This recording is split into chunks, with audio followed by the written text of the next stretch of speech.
السلام عليكم. اللهم صل وسلم وزد وبارك عليك يا حبيبي يا رسول الله، حبايبي الغاليين. يلا كده مع بعض. كل سنة وانتم طيبين. الشتا داخل علينا وعاوزين حاجة كده نتسلى فيها، حاجة خفيفة، حاجة كده مع كوباية الشاي أو بحليب. هنعمل كده مع بعض. بنص كيلو دقيق أو بأربع كوبايات هنعمل بقسماط أحلى من بتاع الأفران، وبيدوب دوب كده جميل وطعم وريحة وقوام خطير. هنعمله مع بعض إن شاء الله بأسهل طريقة وبأسرع طريقة إن شاء الله واقتصادي كمان. معايا هنا كوباية من المَيّة، المَج اللي هو العادي والمَج اللي هتعايري بيه الدقيق هو اللي هتعايري بيه المَيّة، ومعايا كده 4 معالق من السكر، ومعلقة كبيرة من الخميرة الفورية. هنشغّل عليهم كده العجان، لو هنعجن في العجان، هنعجن في البولة، هندوبهم كده معانا، ولو إحنا متأكدين من الخميرة بتاعتنا هنعجن على طول. لسه هاجيبها أول مرّة هاعمل لها أدوبها كده وأعمل لها تيست إن شاء الله واسيبها 10 دقايق على ما تختمر معانا، هنلاقي فقاقيع كده يبقى كده شغّالة تمام. هاضيف عليهم، أنا هاعجن النهارده في العجان، هاضيف عليهم كده 4 كوبايات من الدقيق أو نُص كيلو، أو بالجرام 500 جرام. معايا هنا معلقة صغيرة من البيكنج باودر، وعليها معلقة كبيرة من الخل. شايفين يا حبايب قلبي؟ الفوران جميل جدًا، جدًا، وده أنا بيدّيني نتيجة ممتازة في المعجنات والمخبوزات كلّها عمومًا، مُحسِّن طبيعي جميل جدًا، جدًا. هاضيف عليهم برضه كده، ضِفت البيكنج باودر والخل على المكونات معايا. أنا ضِفت الدقيق على المكونات السايلة معايا.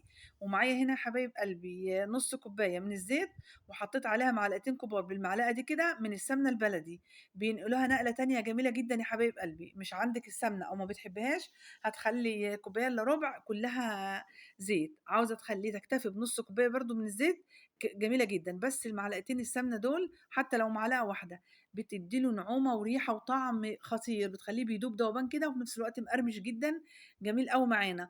وطعم جميل جدًا، جدًا. إن شاء الله مش هتجيبوا بعد النهارده بتاع الأفران تاني. هنحط كل المكونات كده على بعض في العجان ونشغّل العجان كويس جدًا، جدًا يا حبايبي. شايفين؟ بسم الله ما شاء الله كل المكونات اندمجت. بس باشد العجينة كده بالاقيها لسه قطعت معايا. هاشغّل تاني العجان واعجنها كده من 5 ل7 دقايق في العجان.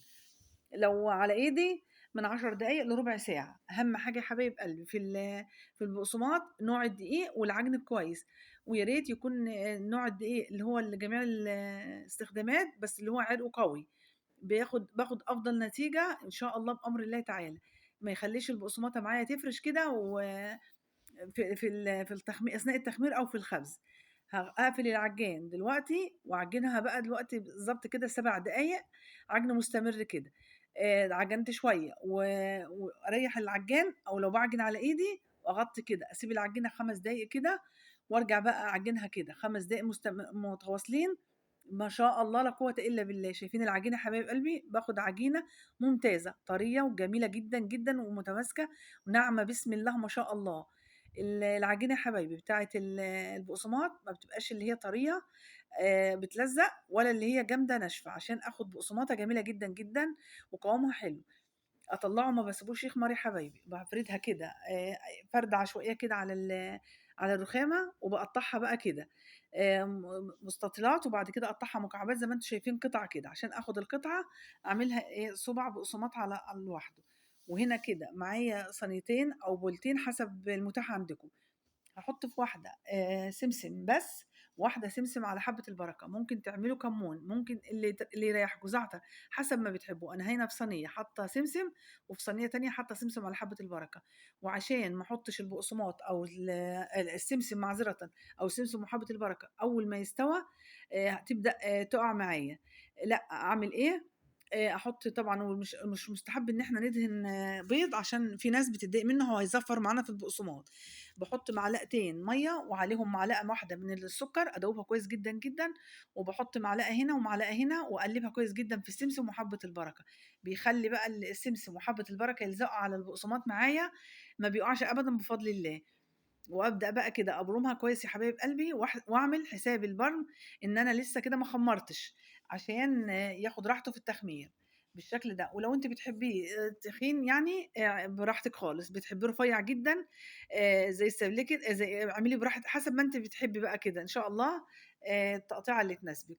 أنا عاملاها وسط يعني، أنا باحبها بصراحة، بصراحة باحبها مليانة شوية يعني، معذرةً بقى، كل واحد دي أذواق وحسب ما تحبه، ولو بنحاول بقدر المستطاع ما نخلّيش لها أطراف كده عشان ما رفيّعة عشان ما تتحرقش معانا، لو لقيت أطراف رفيّعة كده ممكن بالقطّاعة معايا أو الscraper أشيلها من الجنبين كده أو أساويها كده بقدر المستطاع، وأحطها في السمسم وأحط بقى في الصينية بالشكل ده.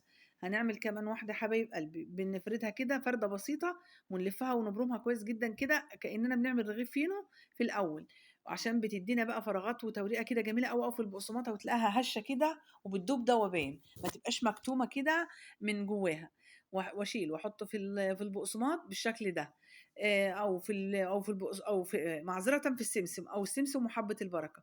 أبرم كمان واحدة أهي معاكم يا حبايب قلبي، بافردها والفّها كده بالضبط، بالضبط زي الرغيف الفينو بالشكل ده يا حبايبي، وبعد كده أبرمها بقى بالسمك اللي أنا حاباه والطول اللي يناسبني، وبقدر المستطاع، بقدر المستطاع طبعًا إيدينا يعني مش هتبقى perfect أوي يعني، أو بقى معايا المسطرة أهيّة، اللي عاوز بقى يعني يعمل فيها مهندس بقى كده إيه ونعمل بالمسطرة، إنما يعني مش هتفرق أوي، واحدة كانت طويلة شوية، واحدة كانت قصيرة شوية بالشكل ده.